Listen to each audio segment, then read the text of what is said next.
Now it's time for bedtime stories with Sleepy Lucas.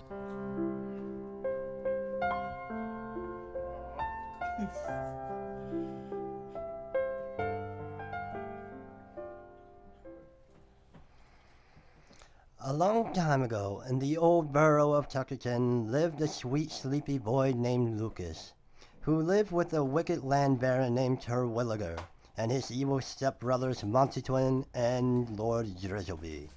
His parents had been wiped out in the plague of syphilis, and the land baron brought him into his castle, making him a servant boy. Baron Terwilliger, Monty and Lord Drizzleby had almost succumbed to the plague as well. Their wee-wees were shriveled and wart-infested by Sleepy Lucas's manroot was 12 cubits long and sewn proudly through his pantaloons. It had not one blemish. The evil lot would cock-shame Lucas for having such a large pecker. They would pinch his bolts and even once trained a house mule to kick Lucas in the cock. They were very mean. One morning when Baron Terwilliger came into Lucas's room, the sleepy little imp had fallen asleep whilst jacking off, and the Baron screamed, "Why doth thee have to be the one with the big dick in the manor?" He then brought in the family mule to kick Lucas's cock until he woke up. Lucas even considered killing the mule, wearing its skin and raping all the house fellows. But deep down he enjoyed the attention the mule gave him. It reminded him of his grandmother from the old country.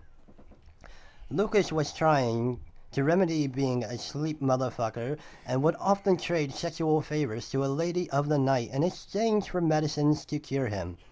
When he walked to the alley one night to fuck her, she wasn't there, but instead the most beautiful maiden was in her stead. Lucas, being nervous, pulled his hood over his face and approached the harlot. She spoke, "Well, motherfucker, that other cunt isn't here tonight. I'm filling in. If you want these drugs, put on this condom and fuck me, asshole." Lucas tried the condom, but it didn't fit, so the harlot gave him a magnum. Lucas fucked her and smoked the medicine all night in his room, until his skin burned and everything smelled like burning babies. The sleepy fucker still fell asleep. The next day was the royal ball of the Terwilliger house. Lucas was excited to see some ladies and maybe marry and get the fuck out of the manor. When the time of the ball came, he was excited to see the cunt he had banged out in the alley the night before. His name was Slimberella McGillicuddy. Slimberella had another plan up his sleeve. As she grinded her ass against every man at the ball, she was trying to figure out who the big-cocked fellow who fucked her on the fortnight was. As she stopped the minstrel, Slimberella bellowed, waving the seed-filled magnum in the air. "Whoever fitteth this coming magnum is the man I shall wed." Just as the time the Lord ordered Sleepy Lucas to polish all the butt plugs in the manor, there were a lot, because they used discount code ROB to order them off of adamandeve.com and saved a shitload of shekels. As Master Terwilliger, Monty and Lord Drizzleby tried it on, the magnum just slid off and squished onto the floor. Slimberella looked sad, picked up the giant condom, and sniffed it and put it into his purse. Just at